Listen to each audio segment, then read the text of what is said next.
Walang terminal. Diba? Yung terminal to, iba yun. Meron na nga kayong liaison stand nyo. Lahat ng ano nyo, ng liaison nyo, andyan lahat. Dispatching nyo. Respetuhin naman natin yung usapang pick and drop.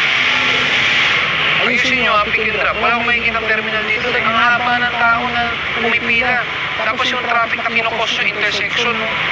Kawawa naman din yung ibang gumagamit ng kalsada. Kung isipin nyo yung mga pasahero nyo, isipin nyo rin gumagamit ng kalsada. Diba? Pick and drop, mabilisan. Pagdating ng jeep, sakay alis.